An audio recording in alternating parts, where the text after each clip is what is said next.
এই লকডাউনের সময়ে সবকিছু থমকে থাকলেও শিক্ষার গতিকে ত্বরান্বিত করতে এক যুগান্তকারী সিদ্ধান্ত নিয়েছে ত্রিপুরা বিদ্যালয় শিক্ষা দপ্তর। এই সময়ে ছাত্রছাত্রীরা যেন ঘরে বসেই সিলেবাস অনুযায়ী পড়াশোনা চালিয়ে যেতে পারে, সেই লক্ষ্যে বিদ্যালয় শিক্ষা দপ্তর রাজ্যের অভিজ্ঞ শিক্ষক শিক্ষিকাদের দ্বারা পরিচালিত ই ক্লাসরুম সম্প্রচারের ব্যবস্থা করেছে বিভিন্ন স্থানীয় টিভি চ্যানেলের মাধ্যমে। ত্রিপুরা বিদ্যালয় শিক্ষা দপ্তর সমস্ত ছাত্রছাত্রীদের উদ্দেশ্যে আবেদন রাখছে তারা যেন এই লকডাউনের সময়ে ঘরে বসেই বিভিন্ন স্থানীয় টিভি চ্যানেলে সম্প্রচারিত এই ই ক্লাসরুমগুলির সুযোগ গ্রহণ করে। বিদ্যালয় শিক্ষা দপ্তর দ্বারা প্রচারিত ত্রিপুরা সরকার। নমস্কার. Good afternoon to all my dearest and beloved students. Hope you all are well and good in your home. Today again I am here with you for share and discuss history third chapter, which was the making of a global world. Today I will discuss with you last part of this chapter. তো online live ক্লাসে সৃষ্টি Tripura TV চ্যানেলে তোমাদের আবারও সবাইকে স্বাগত জানাই। এবং যে অনলাইন লাইভ ক্লাস চলছে এটা অবশ্যই ত্রিপুরা সরকার ও ত্রিপুরা বিদ্যালয় শিক্ষা দপ্তরের উদ্যোগে একটি অবশ্যই প্রশংসনীয় উদ্যোগ। এই প্রচেষ্টার মাধ্যমে আমরা কিছুটা হলো তোমাদের কাছে পৌঁছতে পারছি, আর তোমরাও আমাদেরকে কিছুটা গ্রহণ করতে পারছো, আমাদের ক্লাসগুলা নিতে পারছো। তো আজ 5/11/2020 বৃহস্পতিবার আমি তোমাদের সামনে এই অধ্যায়ের শেষাংশটি অর্থাৎ লাস্ট পার্টটা নিয়ে আলোচনা করব। আর এই চ্যাপ্টারটা আজই আমরা সমাপ্ত করব, মানে যে যে পয়েন্টগুলো আছে এটার মাধ্যমে আজকেই সমাপ্ত হবে এই পয়েন্টটা। তো যদি সময় থাকে কিছু প্রশ্ন উত্তর নিয়ে আলোচনা হবে। আর যারা পুয়ার কেবল কানেক্টিভিটির কারণে এই প্রোগ্রামটা ভালো করে দেখতে পাচ্ছ না বা দেখা যাচ্ছে না, তাদের জন্য বলছি তোমরা কিছুদিনের মধ্যেই TPSC teacher and student Facebook পেজে এই ক্লাসটা পুরোপুরি পেয়ে যাবে। এছাড়াও কোনো না কোনো ভাবে তোমরা লিংকের মাধ্যমে ক্লাসটা পেয়ে যাবে। তো গতদিন আমরা যেটা নিয়ে আলোচনা করেছিলাম দ্য এন্টার ওয়ার ইকোনমি, অর্থাৎ আন্তঃযুদ্ধকালীন অর্থনীতি। এখানের মধ্যে সাব 5টা পয়েন্ট ছিল। তো এক এক করে আমি আবার একটা হিন্টস একটা গ্ল্যান্স আমি চলছি। তো প্রথমে ছিল আমাদের ওয়ার টাইম ট্রান্সফরমেশন, অর্থাৎ যুদ্ধকালীন রূপান্তর। আমরা জানি প্রথম বিশ্বযুদ্ধ হয়েছিল 1914 থেকে 18, মানে 4 বছর এই যুদ্ধটা চলেছিল। তো যাই হোক, এই যুদ্ধ দুইটা মস্ত বড় শিবিরের মধ্যে হয়েছিল। এই যুদ্ধে ক্ষয়ক্ষতির সংখ্যা ছিল এরকম, 9 কোটি নিধন হয়েছিল, মানে মারা গিয়েছিল, আর 2 কোটি আহত হয়েছিল। এছাড়া যারা যারা বিকলাঙ্গ হয়েছিল বা মানে মারা গিয়েছিল তারা অধিকাংশই মাঝবয়সী বা কর্মক্ষম পুরুষ ছিল। এতে কি হয়েছিল, মানে ব্রিটেনে কর্মী সংখ্যা বা অ্যাক্টিভ ওয়ার্কারের সংখ্যা অনেকটাই কমে গিয়েছিল। তো পোস্ট এরপরে যেটা আমরা আলোচনা করেছিলাম পোস্ট ওয়ার রিকভারি, অর্থাৎ যুদ্ধোত্তর পুনরুদ্ধার, মানে যুদ্ধের পরবর্তীতে কিভাবে পুনরুদ্ধার করা হয়েছিল, তো এটা নিয়ে আমরা আলোচনা করেছিলাম। তো এটাতে দেখা গিয়েছিল যে 1921 এর পরে প্রতি 5 জনে একজন করে কর্মহীন হয়ে পড়েছিল। মানে 20%, টোটাল 20% তারা কাজ হারিয়ে ফেলেছিল। তো এতে কি হয়েছিল, আবার একটা দেশের আবার লাভ হয়ে গিয়েছিল, যেমন আমেরিকা যুক্তরাষ্ট্র আগে ঋণ গ্রহীতা হিসাবে ছিল, তো এই যুদ্ধের পরবর্তীতে তারা ঋণদাতা হিসাবে পরিণত হয়েছিল, মানে লোন ক্রেডিটার হিসাবে তারা আগে ডেবিটার ছিল, এরপর লোন ক্রেডিটার হিসাবে তারা মানে পরিণত হয়েছিল।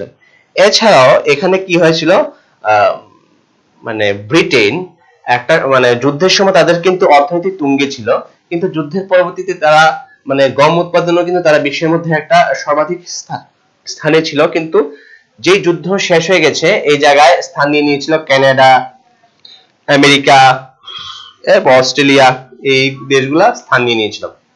যাই হোক, এরপর মানে এই যুদ্ধের রিকভারির জন্য মানে অর্থনীতিকে চাঙ্গা করা দরকার। তো এর পরবর্তী পয়েন্টটা আমরা বলেছিলাম ব্যাপক উৎপাদন এবং উপভোগের উত্থান, মানে rise of mass production and consumption. তো শুধু প্রোডাকশন হলেই হয় না, কনজাম্পশন হতে হয়, ভোগ মানে মানে ক্রেতাও থাকতে হয়।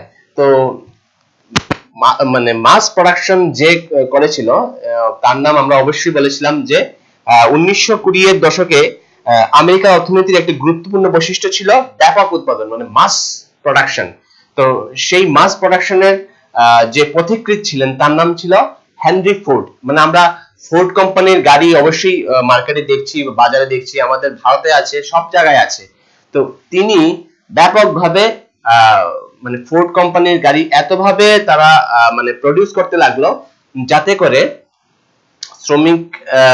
শ্রমিকদেরও তারা মুনাফা দ্বিগুণ করে দিয়েছিল। হ্যাঁ, এই মুনাফা দ্বিগুণ করার পর যে ঘাটতি হয়েছিল এটাও কিন্তু মানে গাড়ি পরপর খালি উৎপাদন করছিল, অনবরত গাড়ি বাড়াতে থাকে, এরপর শ্রমিকদের আরো কঠোর কাজ করতে বাধ্য করা হয়।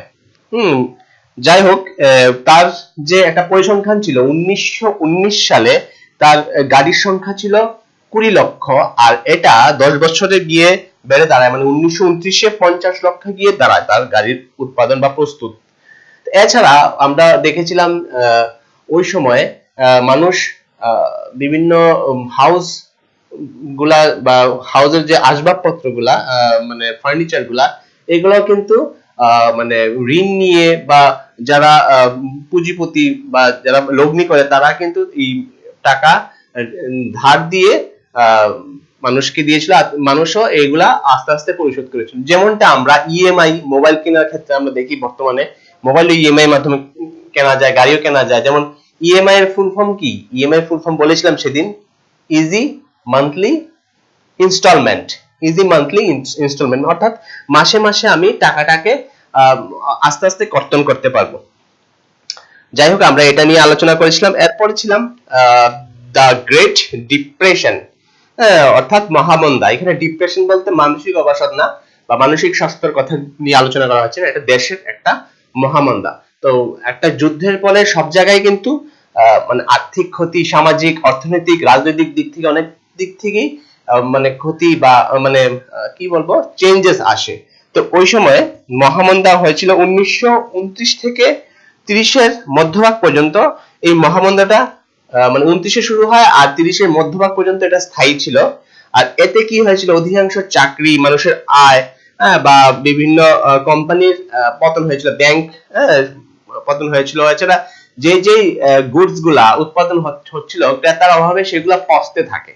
হ্যাঁ, যাই হোক, ওই সময়ে ব্রিটিশ মানে ব্রিটেন কিন্তু ওই সময় বিশ্বযুদ্ধের পর সর্বাধিক ক্ষতিগ্রস্ত হয়েছিল, কারণ তার শ্রমিকদের অনেক কর্মহীন হয়ে পড়েছিল, এইরকম হয়েছিল। এছাড়া ব্রিটিশ পাউন্ড স্টার্লিং এর মতো মুদ্রা তারও কিন্তু ধস পড়ে। এছাড়া আমরা কর্মহীনতা মানে মানুষের কাজ চলে যাওয়ার কারণে মানুষ ব্রিটেন ছেড়ে অন্যান্য দেশে যেমন আমেরিকাতে চলে যায়, এশিয়াতে চলে যায়, এরকম বিভিন্ন দেশে, অস্ট্রেলিয়াতে চলে যায়, এরকম বিভিন্ন দেশে তারা ছুটতে থাকে। পরিণামে আমেরিকার ব্যাংকিং ব্যবস্থার মধ্যেও ধস আসে। এছাড়া কি হয়েছিল, একটা সময় কিন্তু আমেরিকা বিভিন্ন দেশকে মানে ইনভেস্ট করেছিল বা মানে লগ্নি করেছিল। তো লগ্নি পুনরুদ্ধার করতে পারছিল না, এছাড়া ঋণ সংগ্রহ করতে পারছিল না বা আমানতকারীদের আমানত ফিরিয়ে আনতে পারছিল না, যার কারণ হাজার হাজার ব্যাংক দেউলিয়া হয়ে পড়ে। মানে ব্যাংকের যখন কিছু আর থাকে না তখন সেটা সেই ব্যাংকটাকে বলে দেউলিয়া, মানে করাপ্ট হয়ে পড়েছিল। এছাড়া মানে ব্যাংকরাপ্ট আর কি এটাকে বলে, বন্ধ হয়ে যেতে বাধ্য হয়েছিল। আর এই পরিসংখ্যানটা যদি বলি, আমরা সাইডে লিখে দেই, এই পরিসংখ্যানটা এরকম ছিল 1933 সালে। 1933 সালের মধ্যে 1933 মধ্যে প্রায় 4000 ব্যাংক বন্ধ হয়ে যায়। 1933 সালে 4000 ব্যাংক বন্ধ হয়ে যায় বা 4000-এর উপর ব্যাংক বন্ধ হয়ে যায়। আর কি হয়েছিল, 1929 থেকে 1932 সালের মধ্যে প্রায় 1,10,000 কোম্পানি বন্ধ হয়ে যায়।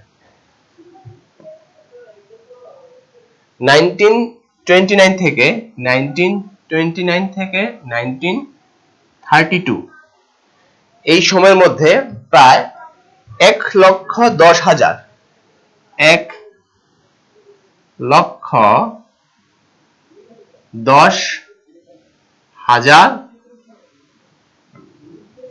কি হয় কোম্পানি বন্ধ হয়ে যায়। তো এছাড়াও এই এই জিনিসটা থেকে উত্তরণের জন্য 1935 সালে একটা মানে স্থায়ী চেষ্টা চলছিল। এরপর আমরা আসব ভারত ও মহামন্দা, মানে ইন্ডিয়া এন্ড গ্রেট ডিপ্রেশন। তো ডিপ্রেশনের আমরা যদি ডেফিনেশন বলি, slow down of economic activities, অর্থাৎ এখানে কি কি হয়, মানে সমস্ত রকমের ক্ষেত্রে মন্দা আসে, রোজগারের ক্ষেত্রে মন্দা আসে, ব্যবসা বাণিজ্য, আয় বাণিজ্য, বাজার, এইসব সব ক্ষেত্রেই মন্দা আসে। তো এর এই মহামন্দা থেকে কিন্তু ভারতও কিন্তু দূরে ছিল না, ভারতের কিন্তু এই আঘাতটাকে সহ্য করতে হয়েছিল এই মহামন্দার সময়। তো তখন ছিল ভারত পরাধীন ভারত। তো তখন 1928 থেকে 1934, মানে 1928 থেকে 1934 এই সময়ে ভারতবর্ষের আমদানি ও রপ্তানি বাণিজ্যে অর্ধেক হয়ে পড়ে, বা সবচেয়ে বেশি রপ্তানি বাণিজ্যে আঘাত পড়েছিল। এছাড়া উপনিবেশিক সরকার, তৎকালীন উপনিবেশিক সরকার কৃষকদের রাজস্ব কিন্তু কমায়নি, বরঞ্চ যে রকম ছিল তার থেকে বেশি বাড়ানোর আরো প্রয়াস চালিয়েছিল। যাই হোক, তখন কিন্তু কাঁচা পাটের, মানে পাট যেটা প্রস্তুত বা প্রসেস হয়ে এটা চটের ব্যাগ হতো, এটা রপ্তানি বাণিজ্য বন্ধ হয়ে যায়, যার দরুন 60% কাঁচা পাটের দাম কমে যায়, ফল ডাউন করেছিল। তো যাই হোক, খরচ মেটাবার জন্য বা মানুষ রাজস্ব আদায় করার জন্য নিজেদের গ্রহরত্নাদি, স্বর্ণালংকার, মানে জমানো টাকা সবকিছুই মানে কি করতো, পরিশোধ করার জন্য বিক্রি করে দিত। যাই হোক, এই মহামন্দা কিন্তু ভারতবর্ষে আবার এতটা ভয়ানক ছিল না। সবকিছুর দাম কমে যাওয়ার কারণে যাদের আয় স্থির ছিল, মানে কেমন, যাদের আয়, যারা মানে বাড়ির ভাড়া নেয় বা দোকানের অনেকগুলা ভিড় আছে তার থেকে ভাড়া নেয়, বা যারা চাকরিজীবী, মধ্যবিত্ত বেতনভোগী কর্মচারী, তাদের কিন্তু অবস্থা ভালোই ছিল। এছাড়া জাতীয়তাবাদীদের, মানে তখন কিছু ন্যাশনালিস্ট লিডার্স বা জাতীয়তাবাদীদের চাপে গভর্নমেন্ট কিন্তু কিছু স্টেপ নিতে বাধ্য হয়েছিল। তো এটা ছিল আমাদের প্রিভিয়াস ডের দ্য এন্টার ওয়ার্ল্ড ইকোনমি। এটা নিয়ে একটা গ্ল্যান্স ছোট্ট করে একটু আলোচনা করলাম। আজকে আমাদের নতুন যে চ্যাপ্টারটা বা নতুন যে topic, rebuilding a world economy post war age, এটা নিয়ে অল্প একটু বা ব্রিফলি আজকে ডিসকাশন করব, ঠিক আছে? তো যাই হোক, আমরা জানি প্রথম বিশ্বযুদ্ধ শুরু হয়েছিল কবে? 1914 থেকে 1914 টু 1918। তো এর কিছুদিন পরই বা কিছু বছর পরই আরেকটা যুদ্ধ শুরু হয়েছিল, ভয়াবহ যুদ্ধ, সেটাকে নাম দেওয়া হয়েছিল সেকেন্ড ওয়ার্ল্ড ওয়ার। কিন্তু সেকেন্ড ওয়ার্ল্ড ওয়ারের আগে কিন্তু যে ওয়ার্ল্ড ওয়ারটা হয়েছিল সেটাকে কিন্তু ফার্স্ট ওয়ার্ল্ড ওয়ার বলা হয়নি। মানে আর কি পরবর্তীতে হবে কি হবে না এরকম তো কেউ জানে না, এই জন্য এটাকে ওয়ার্ল্ড ওয়ার বলা হয়েছিল। যখন সেকেন্ড ওয়ার্ল্ড ওয়ার অনুষ্ঠিত হয়েছিল বা সংগঠিত হয়েছিল, তখন ওইটার নাম, আগেরটার নাম গিয়ে পড়েছিল ফার্স্ট ওয়ার্ল্ড ওয়ার। তো সেকেন্ড ওয়ার্ল্ড ওয়ার হয়েছিল 1939 থেকে 1945, মানে দীর্ঘ 6 বছর চলেছিল এই বিশ্বযুদ্ধ। আর প্রথম বিশ্বযুদ্ধ চলেছিল 4 বছর, সেটা থেকেও এটার মানে স্থায়িত্ব ছিল বেশি দিনের। যাই হোক, আমরা যে আজকে পয়েন্টটা নিয়ে আলোচনা করছি সেটা হলো rebuilding a world economy post war age, বিশ্ব অর্থনীতির পুনর্গঠন ও যুদ্ধোত্তর যুগ, মানে যুদ্ধের পরবর্তী যে যুগটা বা যুদ্ধের পরবর্তী সময়টা। তো প্রথম বিশ্বযুদ্ধের নিছক 2 শতাব্দী পর, মানে প্রথম বিশ্বযুদ্ধ শুরু হয়েছিল কখন? মানে 1914 থেকে 18, মানে প্রায় 20 বছর পর দ্বিতীয় বিশ্বযুদ্ধ সংগঠিত হয়েছিল, ঠিক আছে? তো আমরা সময়টা যদি বলি, এটা ছিল 1 সেপ্টেম্বর 1939 থেকে 2 সেপ্টেম্বর 1945, 2nd সেপ্টেম্বর 1945, মানে সেপ্টেম্বরে শুরু হয়েছিল, সেপ্টেম্বরই শেষ হয়েছিল। এই যুদ্ধ সংঘটিত হয়েছিল দুটি শক্তির মধ্যে। প্রথমটা আমরা প্রথম বিশ্বযুদ্ধের সময় যখন আলোচনা করেছিলাম তখনও কিন্তু দুইটা শক্তি ছিল। তখন ছিল মিত্র শক্তি আর কেন্দ্রীয় শক্তি বা সেন্ট্রাল পাওয়ার এন্ড অ্যালাইড পাওয়ার। তো দ্বিতীয় বিশ্বযুদ্ধের সময় কিন্তু আবার নামটা একটু চেঞ্জ হয়েছে, অ্যাক্সিস পাওয়ার বা অক্ষ শক্তি আর ছিল অ্যালাইড পাওয়ার মানে মিত্র শক্তি। তো আমরা একে একে নামগুলো লিখে দিচ্ছি।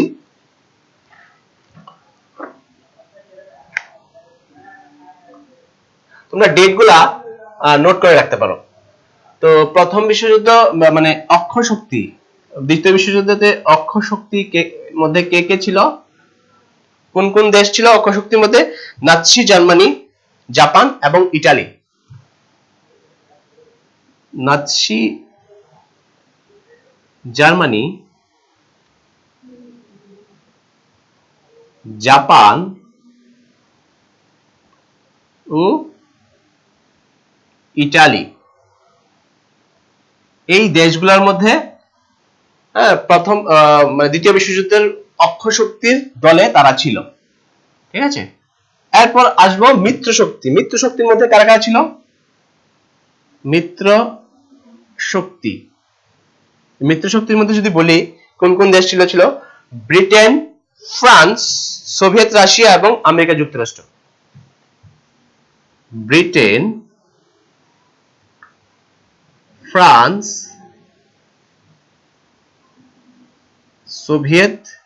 সোভিয়েত রাশিয়া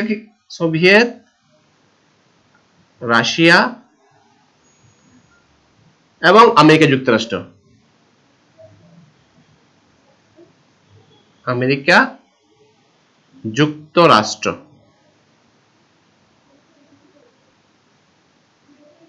এই দুইটা টিম বা এই দুইটা শক্তি ছিল, একটা ছিল মিত্র শক্তি আর একটা ছিল অক্ষ শক্তি। তো এই যুদ্ধ আমরা জানি 6 বছর ধরে, দীর্ঘ 6 বছর ধরে চলেছিল। এই যুদ্ধের ফলে ন্যূনতম 6 কোটি লোক, আগে মারা গিয়েছিল 9 কোটি আর 2 কোটি ইনজুর্ড হয়েছিল, আর এখন 6 কোটি লোক মারা গিয়েছিল, মানে বিশ্বের জনসংখ্যার প্রায় 3% লোক মারা যায়। এছাড়া প্রত্যক্ষ বা পরোক্ষভাবে তারা মৃত্যু বরণ করেছিল, মানে যুদ্ধক্ষেত্রে মৃত্যু হয়েছিল এরকম না, মানে ওই সময় কিন্তু যুদ্ধের মিসাইল বিভিন্ন জায়গায় ছুঁড়ে ফেলা হয়েছিল। আমরা হিরোশিমা নাগাসাকির কথাটা পরবর্তী সময় আসবো। সৈন্যের তুলনায় অনেক বেশি অসামরিক লোক মারা গিয়েছিল, মানে সোলজার না এরকম মানুষও মারা গিয়েছিল। এছাড়া ইউরোপের বিস্তীর্ণ অঞ্চল, ইউরোপ তো জানি আমরা ইউরোপ একটা মহাদেশ, এছাড়া এশিয়া একটা মহাদেশ। ইউরোপের বিস্তীর্ণ অঞ্চল এবং এশিয়ার কিছু কিছু অঞ্চল বিধ্বস্ত হয়েছিল। এশিয়ার মধ্যে কি কি ছিল? জাপান ছিল। হ্যাঁ, তো জাপান তো খুব খারাপ ভাবে বিধ্বস্ত হয়েছিল। জাপান ছাড়া অন্যান্য দেশে মিসাইল পড়েছিল, যেমন আকাশ থেকে বোমা নিক্ষেপ করা হয়েছিল এবং কামানের আক্রমণ করা হয়েছিল। এছাড়া অনেক শহর ধ্বংস হয়ে গিয়েছিল, যেটা রূপ পাল্টে গিয়েছিল, মানে পরবর্তীতে শহরের পুরা মানে কি বলবো পিকচারই নষ্ট হয়ে গিয়েছিল। এছাড়া সামাজিক ভাঙন দেখা দিয়েছিল। তো পোস্ট ওয়ার রিকনস্ট্রাকশন মানে যুদ্ধের পরবর্তীতে পুনর্গঠন অত্যন্ত দুইটি গুরুত্বপূর্ণ প্রভাবের মধ্যে রূপায়িত হয়েছিল, মানে যুদ্ধের পরবর্তী সময়ে। কে কে ছিল ওই সময়? দুইটা বৃহৎ শক্তি ছিল, আমেরিকা এবং সোভিয়েত রাশিয়া। তো সোভিয়েত রাশিয়া বা সোভিয়েত ইউনিয়ন কে আমরা ইউএসএসআর ও বলতে পারি, United states of Soviet Russia. ঠিক আছে, তো পশ্চিম বিশ্বে ছিল প্রভাবশালী কে ছিল? পশ্চিম বিশ্বে আমেরিকা, আর পূর্বতে আমরা মানে ওয়ার্ল্ডের যদি পশ্চিম দিকে দেখি আমেরিকা, আর পূর্বতে ছিল সোভিয়েত রাশিয়া। ঠিক আছে, তো যাই হোক, আমরা ফার্স্ট পয়েন্টটা নিয়ে আমরা এখন আলোচনা করব।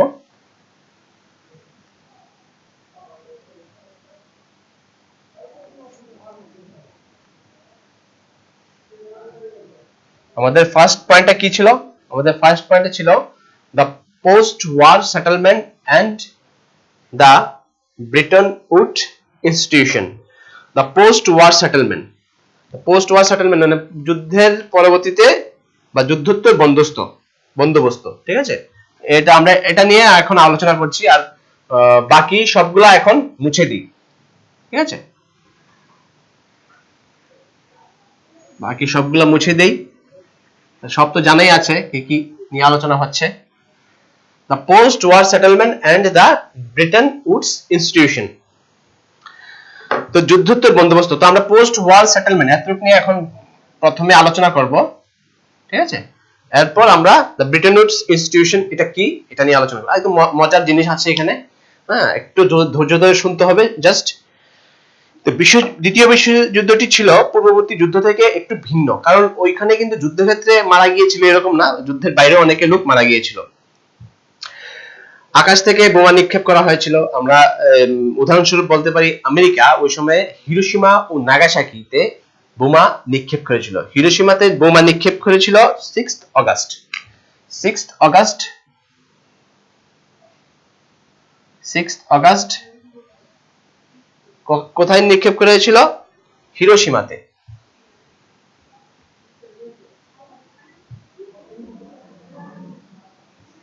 অগাস্ট হিরোশিমাতে বোমা নিক্ষেপ করা হয়েছিল। আর যে বোমাটা নিক্ষেপ করা হয়েছিল সেই বোমাটার নাম ছিল লিটল বয়। বোমাটার একটা নাম দেওয়া হয়েছিল লিটল বয়। তো যুদ্ধ খুবই ভয়াবহ ছিল।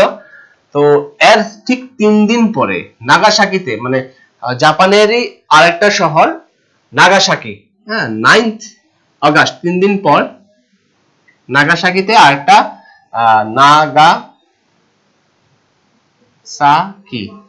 নাগাসাকিতে আরেকটা বোমা নিক্ষেপ করা হয়েছিল, যার নাম ছিল ফ্যাট ম্যান।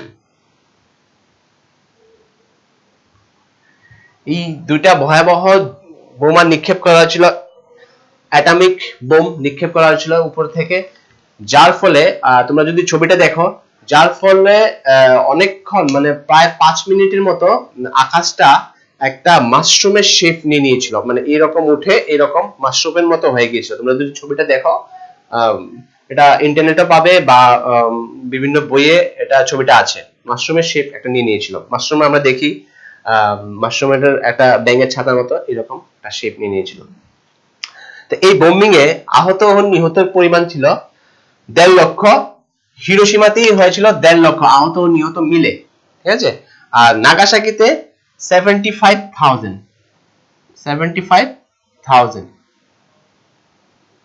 হ্যাঁ, 75,000 নাগাসাকিতে হয়েছে, হ্যাঁ, নাগাসাকিতে হয়েছিল। আর হিরোশিমাতে হয়েছিল 1.5 লক্ষ, 1,50,000। 1,50,000।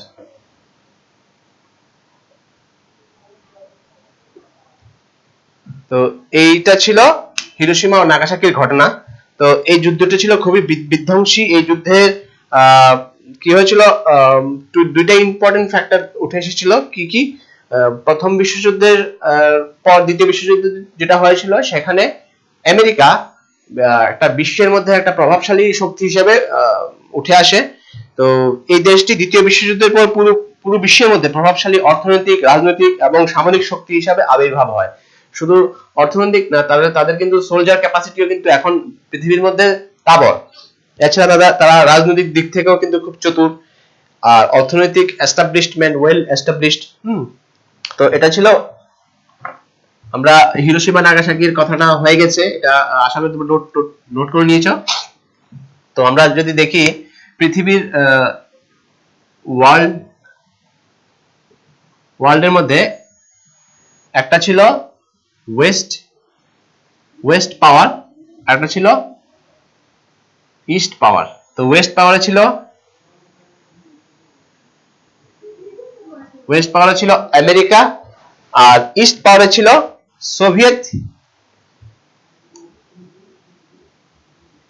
সোভিয়েত ইউনিয়ন, বা এটাকে ইউএসএসআর ও বলা হয়। এটাকে কেননা এটা তো কিছুক্ষণ আগে বলেছি এটার ফুল ফর্মটা, আর আমেরিকাকে ইউএস বলা হয়, এটাও জানো তোমরা। যাই হোক, দ্বিতীয়টা যেমন সোভিয়েত ইউনিয়ন কি হয়েছিল, এই দেশটাকে নিজেকে রূপান্তর করেছিল কিভাবে, কৃষি পণ্যে বা কৃষি শিল্প বাণিজ্যে এটা নিজেকে ট্রান্সফর্ম করেছিল। আর পুরো বিশ্বের মধ্যে transform of Soviet Union from agrarian economy into a world power, মানে বিশ্বের দরবারে নিজেকে একটা মানে কৃষির অর্থনীতি দেশ হিসেবে স্থাপন করেছিল। তো এই দুই রাষ্ট্রশক্তি দ্বিতীয় বিশ্বযুদ্ধের পর অনেকটাই পৃথিবীর মধ্যে প্রভাব ফেলেছিল।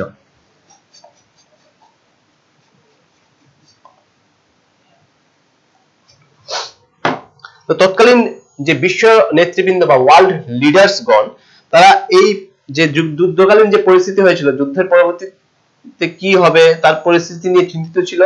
এই জন্য তার সমাধান সূত্রের জন্য তারা নিজেরা একটা মানে একসঙ্গে সমবেত হয়েছিল।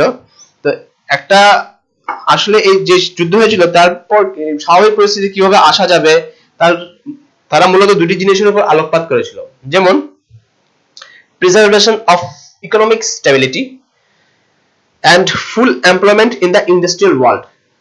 Preservation of economic stability, তো economic stability কিভাবে আনা যাবে? economic stability আনতে গেলে তো employment দরকার, চাকরির দরকার, and full employment in the industrial world. industrial world কেন বলা হয়েছিল যে স্থায়ী চাকরি? তখন কিন্তু ইন্ডাস্ট্রি ছিল, প্রচুর প্রচুর কারখানা ছিল, প্রচুর ফ্যাক্টরি ছিল, তো ওইখানেই মানুষ স্থায়ী চাকরি পেত। তো একটা স্থায়ী অর্থনীতি মানে বিশ্বযুদ্ধের পর সব জায়গায় পভার্টি মানে দারিদ্রতা, তারপর অভাব অনটন এরকম দেখা দিয়েছিল, অর্থনৈতিক সমস্যা দেখা দিয়েছিল। বিশেষ করে তৃতীয় বিশ্বের যে দেশগুলা মানে উন্নয়নশীল দেশগুলা, সেই থার্ড ওয়ার্ল্ড কান্ট্রিজ গুলার মধ্যে এই মানে সমস্যাটা প্রবল ছিল। তো economic link with outside world should be well regulated, মানে তারা চেয়েছিল economic link with outside world should be well regulated, মানে তারা চাইছিল যে অন্যান্য যে বিশ্বের মধ্যে যে অন্যান্য দেশগুলা অন্যান্য দেশের সাথে সুসম্পর্ক বজায় রেখে চলতে হবে, যার ফলে তারা দ্রব্য সামগ্রী মানে flow of goods, flow of capital, flow of labour, মানে এক জায়গা থেকে অন্য জায়গায় যাতে লেবার আসা যাওয়া করতে পারে, জিনিসপত্র আসা যাওয়া করতে পারে, গুডস বা জিনিসপত্র আসা যাওয়া করতে পারে, এছাড়া মূলধন বা টাকা পয়সা যাতে ইনভেস্ট করা যায়, তারা এটার উপর জোর দিয়েছিল। এছাড়া স্থায়ী চাকরি বা স্থায়ী আয়ের ব্যবস্থার কথা বলা হয়েছিল। হ্যাঁ, তো সংক্ষেপে বলতে গেলে যুদ্ধোত্তর আন্তর্জাতিক অর্থনীতি ব্যবস্থার প্রধান লক্ষ্য ছিল শিল্প উন্নত যে বা শিল্প উৎপাদনের যে জগৎ, সেখানে অর্থনৈতিক স্থিতিশীলতা ও পূর্ণ কর্মসংস্থান, মানে একটা কর্মসংস্থানকে বাঁচিয়ে রাখা বা কর্মসংস্থানের আরো মানে কর্মসংস্থান স্থাপন করা। তো এই জিনিসগুলাকে ফুলফিল করার জন্য তারা কি করেছিল, Bretton Wood institution set up করা হয়েছিল। তো আমরা যে পরবর্তী যে point the Bretton Wood institution, এটা নিয়ে আমরা আলোচনা করব। এটার মধ্যে আরো দুইটা জিনিস লুকিয়ে আছে, এটা তোমরা সবসময় শুনো, তো আজকে এটা এই পয়েন্টের মাধ্যমে তোমরা জানতে পারবে। The Bretton Woods institution set up করা হয়েছিল, তার আগে সেখানে একটা কনফারেন্স হয়েছিল। কনফারেন্সটা হয়েছিল আমেরিকাতে। তো আমেরিকার at Bretton Woods in New Hampshire, at Bretton Woods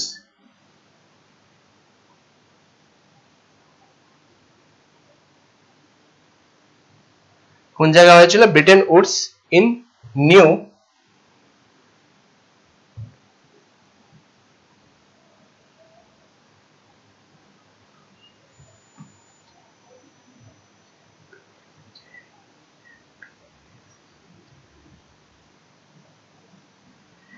new Hampshire, New হ্যাম্পশায়ারে, মানে এটা আমেরিকা যুক্তরাষ্ট্রের মধ্যে এটা অবস্থিত, ইউএসএ তে এই জায়গাটা অবস্থিত। তো এখানে ব্রিটেন ইনস্টিটিউশনে একটা কনফারেন্স হয়েছিল, কনফারেন্সের নাম হয়েছিল United Nation monetary and financial conference, United Nation monetary and financial conference. এটাকে সংক্ষেপে আমরা ইউএনএমএফসি বলতে পারি, ইউএনএমএফসি। সি বলতে পারি United Nation monetary financial conference. তো ব্রিটেন উডস ইনস্টিটিউশন আবার দুইটি ইনস্টিটিউশন ছিল। এই ইনস্টিটিউশনের কি কি ছিল? ব্রিটেন উডস ইনস্টিটিউশন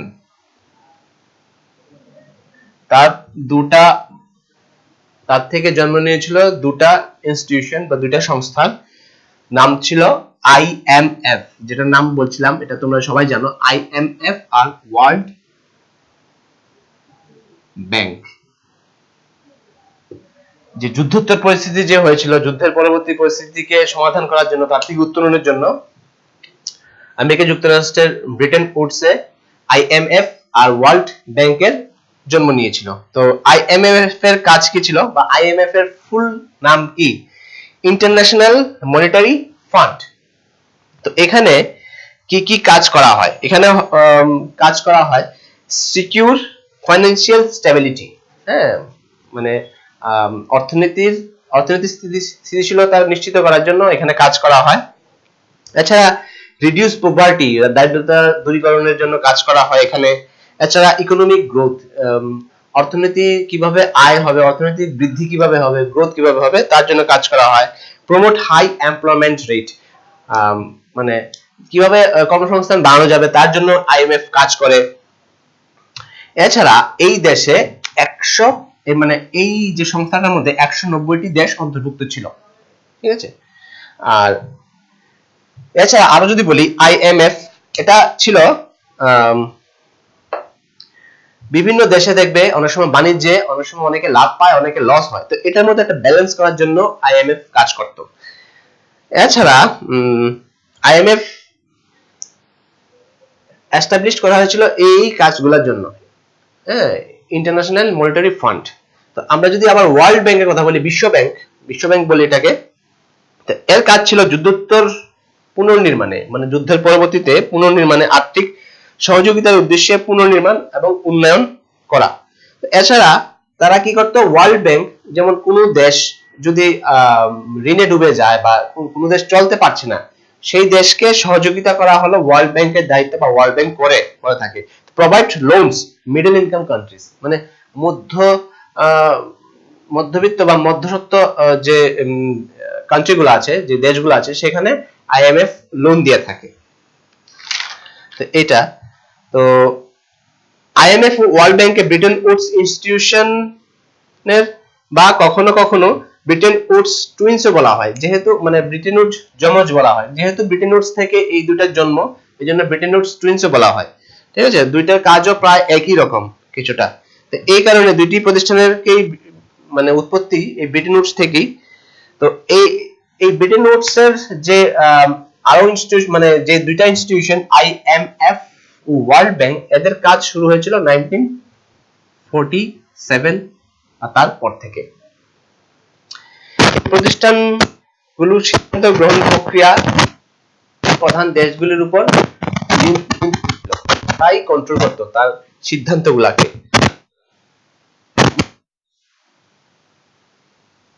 যুক্তরাষ্ট্রে যেহেতু ব্রিটেন উডস ইনস্টিটিউশন অবস্থিত, তো আমেরিকা যুক্তরাষ্ট্র তাদের একটা কার্যকারী অধিকার ছিল। যদি আমেরিকা যুক্তরাষ্ট্রের কাছে মনোভূত না হতো, তো ক্ষমতা সেই সিদ্ধান্তকে বাতিল করতে পারত।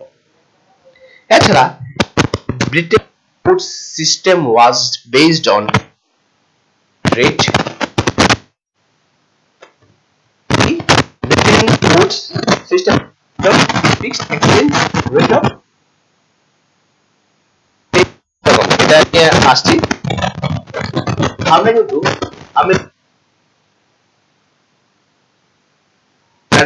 আমরা পরিগণিত ফিক্সড প্রাইস, যেমন দামটা এরকম হয়,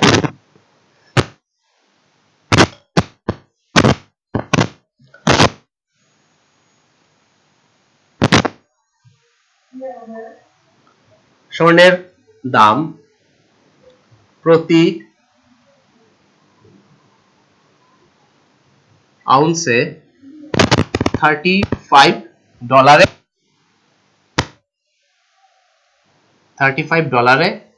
নির্ধারিত হয়।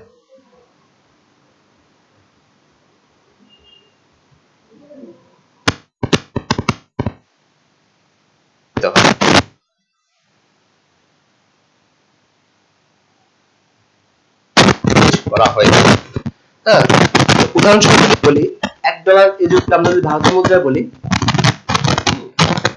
একটা সময় 52 রুপিস ছিল, মানে যদি ফিক্সড এক্সচেঞ্জ বা রেট অফ কারেন্সি বলি, তো এটা কিন্তু একই রকম থাকবে, কিন্তু বর্তমানে কিন্তু ফ্লোটিং এক্সচেঞ্জ রেট অফ কারেন্সিতে চলছে। তো তাতে কি দেখা যাবে, $1 ইজ ইকুয়াল টু অনেক সময় 65 হয়ে যেতে পারে, বা 60 হতে পারে, 72 হতে পারে, 73 হতে পারে, ওঠানামা করে। ঠিক আছে, ফ্লোটিং এক্সচেঞ্জ রেটে এখন পরিবর্তিত হয়েছে। তো যাই হোক, আমরা এই ফ্লোটিং এক্সচেঞ্জ রেট নিয়ে আমরা পরবর্তী পয়েন্টে আলোচনা করব। তো এখন চলে আসছি the early post war years, মানে প্রারম্ভিক যুদ্ধ।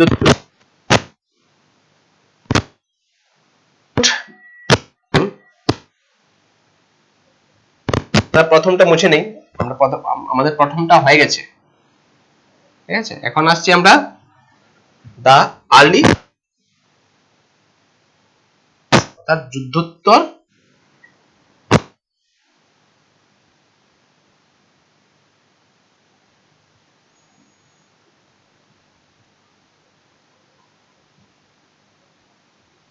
বাণিজ্য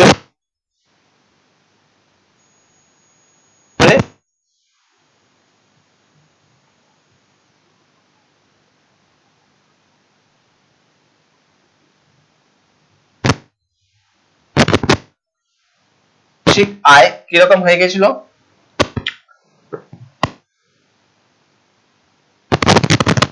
ওয়ার্ল্ড ট্রেডের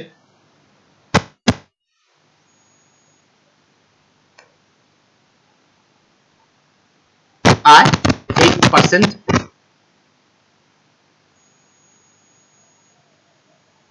50 থেকে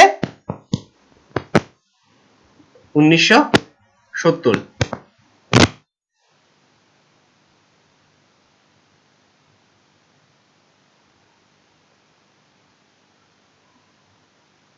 কিন্তু 5% বৃদ্ধি পেয়েছে। সুতরাং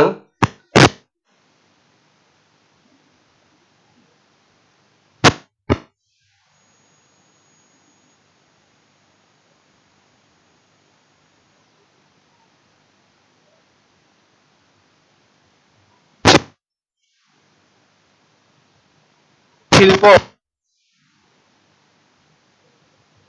কান্ট্রি মানে উন্নয়নশীল দেশগুলো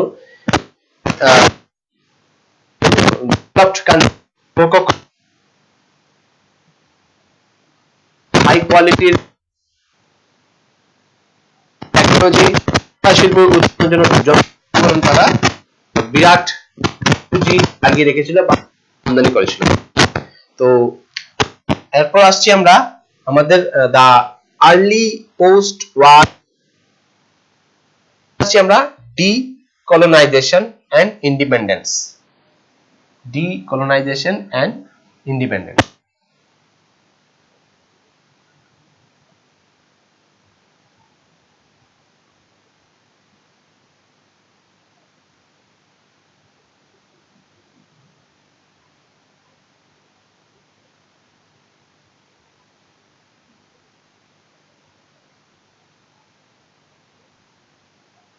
নিয়ে আলোচনা করছি। প্রথম বিশ্বযুদ্ধ তো ম্যাক্সিমাম দেশ মধ্যে, দ্বিতীয় বিশ্বযুদ্ধ চলাকালীন, দ্বিতীয় বিশ্বযুদ্ধের পরবর্তী 47 আমরা আরো অন্যান্য দেশগুলা স্বাধীনতা পেয়েছিল। তো তখনও বিশ্বের বৃহৎ অংশ কিন্তু যখন বিশ্বযুদ্ধ চলছিল, দ্বিতীয় বিশ্বযুদ্ধ পরাধীন ছিল। পরবর্তী 2 দশকের মধ্যে এশিয়া ও আফ্রিকার মতো অধিকাংশ উপনিবেশগুলো স্বাধীন রাষ্ট্রে হিসাবে নিজেদের চিহ্নিত করে। কিন্তু এই সমস্ত দেশগুলোর কাছে সবচেয়ে বেশি চ্যালেঞ্জ ছিল সম্পদের অভাব, অর্থনৈতিক সমস্যা। কারণ উপনিবেশিকরা দীর্ঘকালীন তারা যখন ভারতবর্ষে দেশে যখন তারা শাসন কায়েম করেছিল, তখন কিন্তু বিভিন্ন দেশকে পঙ্গু বানিয়ে দিয়ে গেছিল অর্থনৈতিক দিক থেকে, সামাজিক দিক থেকে যাওয়ার সময়। ঠিক আছে, তো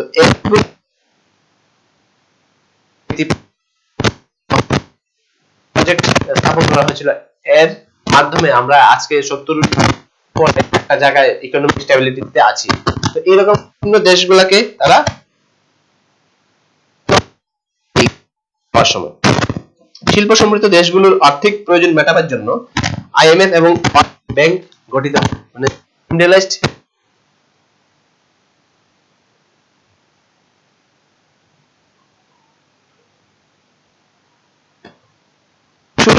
ব্রিটেন উডস ইনস্টিটিউশন, নতুন নতুন রাষ্ট্র যে উদয় হয়েছিল সেগুলা চাহিদাকে ভালো করে মেটাতে পারছিল না। আবার অন্যদিকে ইউরোপ, জাপান কিন্তু সামিল ছিল, অর্থনীতিকে নিজেদের অর্থনীতিকে চাঙ্গা করে নিয়েছিল, মানে without any help of IMF and World Bank, এর সাহায্য ছাড়াই নিজেদের এস্টাবলিশ করে নিয়েছিল।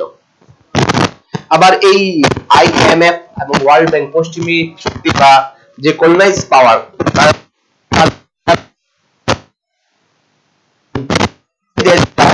কালীন সময়ে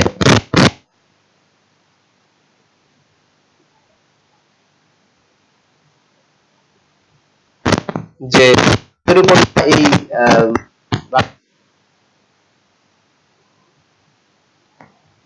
প্রথমে তারা তাদের আবার কবজা করে।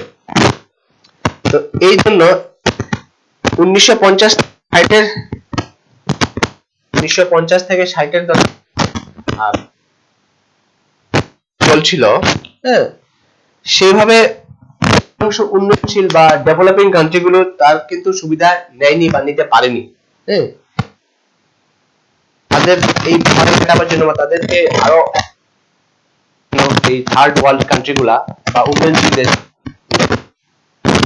তারা কিন্তু নিজেদের করে একটা তাদের গ্রুপ তৈরি করেছিল, আর গ্রুপটার নাম হয়েছিল G77। গ্রুপটার নাম হয়েছিল সংক্ষেপে NIEO। ফুল ফর্মটা লিখে দিচ্ছি, NIEO,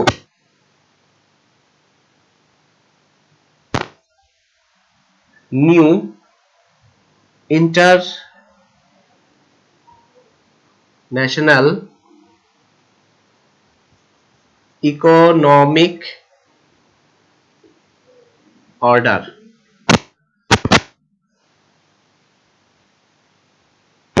সংক্ষেপে আমরা বলি এন।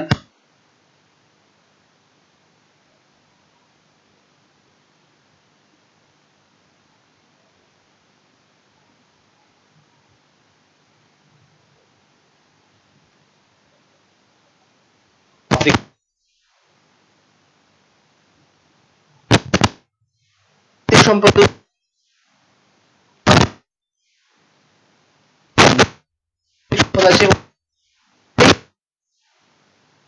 না থাকে, এটা তারা বুঝে কি হবে, দেশটাকে অন্য কোনো দেশ এসে কবজা করে নেবে। তো তারা এই দাবিগুলা রেখেছিল, তারা আর্থিক বিকাশের জন্য তারা সাহায্য পাবে। এছাড়া তাদের যে কাঁচামাল উপযুক্ত মূল্যে পাওয়া যাবে, হ্যাঁ, তাদের যে কাঁচামাল প্রস্তুত হবে তার উপযুক্ত পাবে তারা। এছাড়া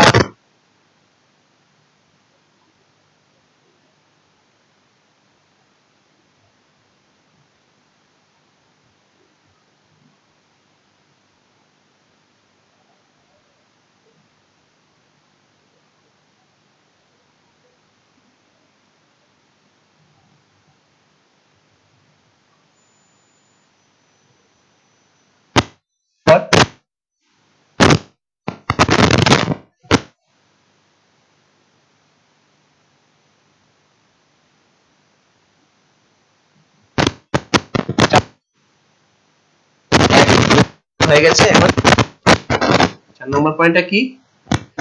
end of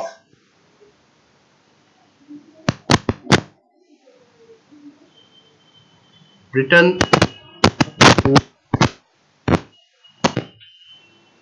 and beginning of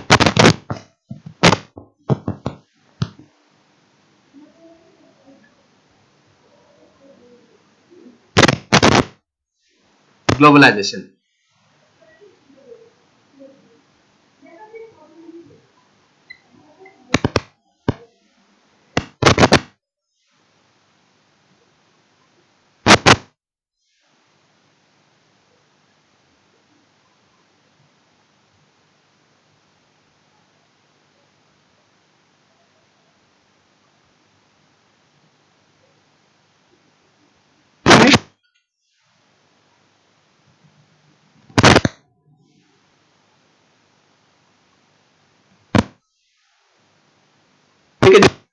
অর্থনৈতিক অনুভব ধীরে কমতে মানে আমেরিকা ওয়ার্ল্ডের সবচেয়ে 1900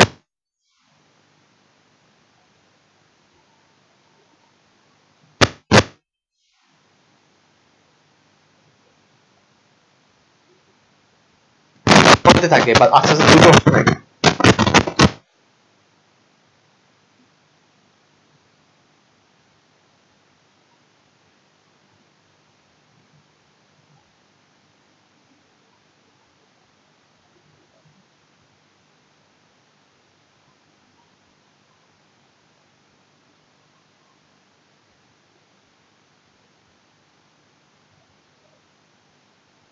সেটা কিন্তু উঠানামা করছিল আমেরিকার ডলার। যেমন আমরা জানতাম যে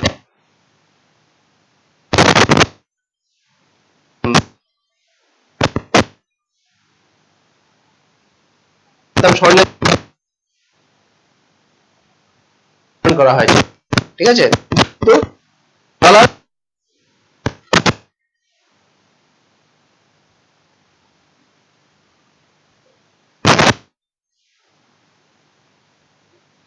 ফিক্সড কারেন্সি রেট যেটা করা হয়েছিল এটা ফ্লোটিং কারেন্সি রেটে পরবর্তী সময়ে পরিবর্তিত হয়েছিল। মানে ব্রিটেন উডস এর ফিক্সড এই ব্যবস্থা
এই হলো ফ্লোটিং এক্সচেঞ্জ রেট।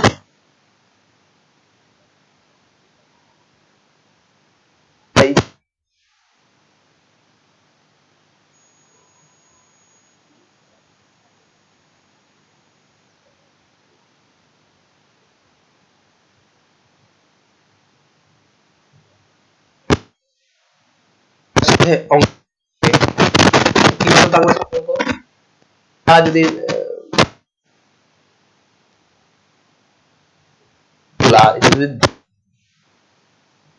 অঙ্কই তো আমরা করতে পারবো না।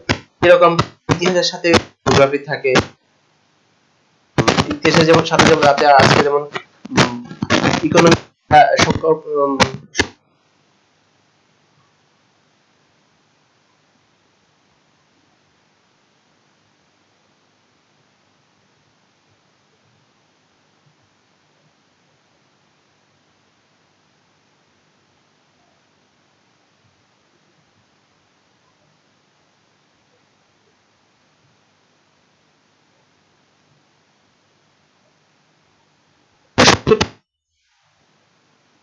কর্ম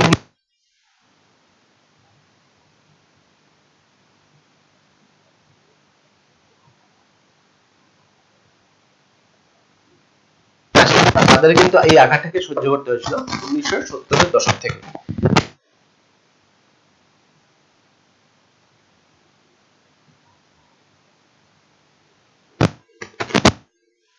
আন্তর্জাতিক অর্থনীতি ব্যবস্থার মধ্যে পরিবর্তন কিভাবে আসে?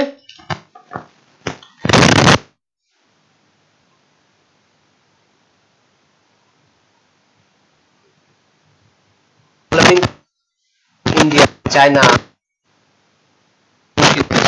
এছাড়াও আমরা বলতে পারি দিকে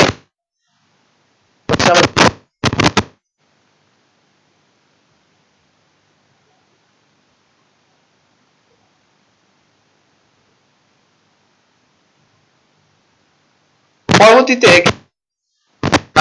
যে এই সংস্থাগুলো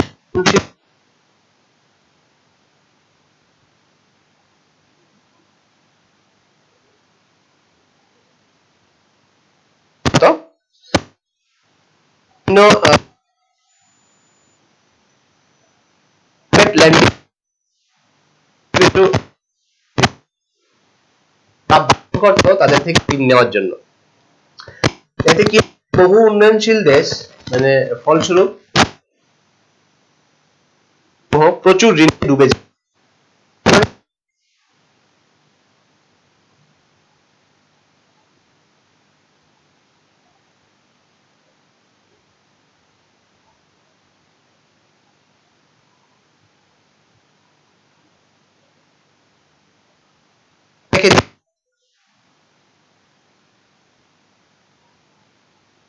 ঋণের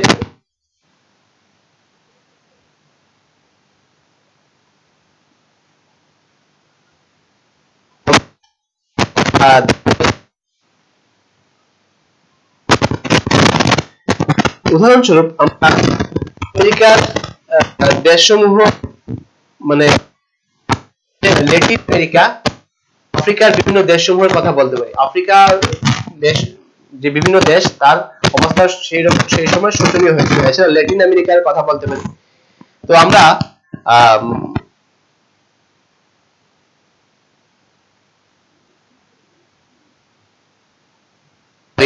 যেমন এই দেশটি কিন্তু আন্তর্জাতিক অর্থনীতি থেকে নিজেকে আলাদা করে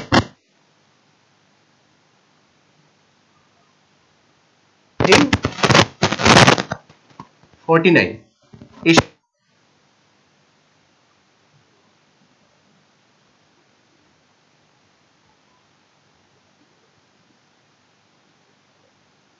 কামব্যাক করেছিল।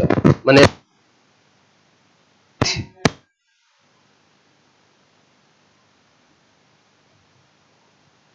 কি বলতে পারি, মানে চীন খুব শক্তিশালী বিশ্ব বাণিজ্যে ফিরেছিল। শক্তিশালী যে অর্থনীতি অনেকগুলা কারণ ছিল।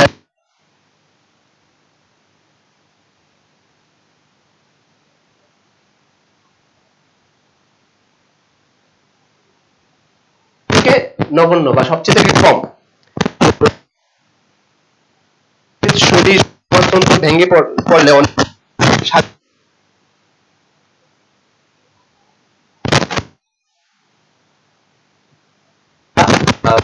এমএনসির নাম শুনেছি,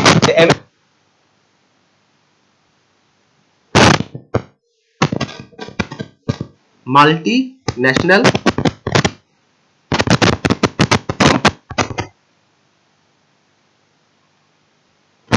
কোম্পানি।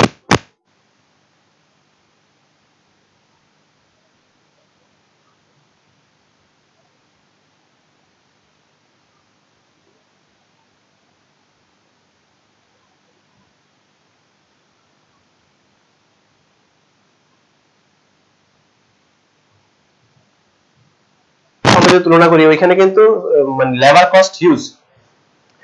তো শেষের 2 দশকে থার্ড ওয়ার্ল্ড যে কান্ট্রিগুলা যেমন ইন্ডিয়া, চায়না, ব্রাজিলের মতো দেশগুলা অর্থনীতিতে তাদের বিরাট পরিবর্তন আসে। হ্যাঁ, বিশ্ব অর্থনীতির ভূগোল পুরোপুরি পাল্টে যায় তাদের কামব্যাকের কারণে। এই এমএনসি বা মাল্টিন্যাশনাল কোম্পানির দৌলতেই কিন্তু গ্লোবালাইজেশন এসেছিল। আমরা যেটা দ্য বিগিনিং অফ গ্লোবালাইজেশন বলছি, কিভাবে এই মাল্টিন্যাশনাল কোম্পানিগুলা প্রথমে তাদের কনসেন্ট্রেশন ছিল ওয়েস্টে, এরপর তারা কনসেন্ট্রেশন আসলো তাদের ইস্টে, ঠিক আছে? মানে প্রথমে ছিল পশ্চিমে, এরপর পূর্বের দিকে তারা কনসেন্ট্রেশন ছিল। প্রথম ছিল আমেরিকা যুক্তরাষ্ট্র, এমএনসি বা মাল্টিন্যাশনাল কোম্পানির এস্টাবলিশমেন্ট হয়েছিল বা তারা উৎপাদন করেছিল। এরপর কেন ইন্ডিয়ার মতো দেশগুলা বা চাইনার মতো দেশগুলাতে, কারণ এখানে সুলভ মূল্যে শ্রমিক পাওয়া যায়। এর ফলে কিন্তু এই মাল্টিন্যাশনাল কোম্পানির মধ্যে মাধ্যমে কিন্তু ফ্লো অফ ট্রেড বা বাণিজ্যের প্রবাহ দেখা দেয়। তো আমরা আজকে বিশ্ব অর্থনীতির পুনর্গঠন বা যুদ্ধোত্তর যুগ, এটা নিয়ে আমরা আলোচনা বা rebuilding a world economy post war age, এটা নিয়ে আমরা আলোচনা করেছি। আমাদের আলোচনা সম্পূর্ণ আজকে সমাপ্ত করলাম। তো তোমরা এখান থেকে দেখে নেবে, থেকে অনেক প্রশ্ন উত্তর আছে। আমি পেজ নাম্বার বলে দিচ্ছি, 102। তো যেগুলো আলোচনা করা হয়েছে এর মধ্যে অনেক সুন্দর সুন্দর প্রশ্ন আছে, তোমরা এটা পেয়ে যাবে। তো সবাই বাড়িতে থাকবে, ভালো থাকবে, সুস্থ থাকবে। সবাইকে নমস্কার। এই লকডাউনের সময়ে সবকিছু থমকে থাকলেও শিক্ষার গতিকে ত্বরান্বিত করতে এক যুগান্তকারী সিদ্ধান্ত নিয়েছে ত্রিপুরা বিদ্যালয় শিক্ষা দপ্তর। এই সময়ে ছাত্রছাত্রীরা যেন ঘরে বসেই সিলেবাস অনুযায়ী পড়াশোনা চালিয়ে যেতে পারে, সেই লক্ষ্যে বিদ্যালয় শিক্ষা দপ্তর রাজ্যের অভিজ্ঞ শিক্ষক শিক্ষিকাদের দ্বারা পরিচালিত ই ক্লাসরুম সম্প্রচারের ব্যবস্থা করেছে বিভিন্ন স্থানীয় টিভি চ্যানেলের মাধ্যমে। ত্রিপুরা বিদ্যালয় শিক্ষা দপ্তর সমস্ত ছাত্রছাত্রীদের উদ্দেশ্যে আবেদন রাখছে, তারা যেন এই লকডাউনের সময়ে ঘরে বসেই বিভিন্ন স্থানীয় টিভি চ্যানেলে সম্প্রচারিত এই ই ক্লাসরুমগুলির সুযোগ গ্রহণ করে। বিদ্যালয় শিক্ষা দপ্তর দ্বারা প্রচারিত, ত্রিপুরা সরকার।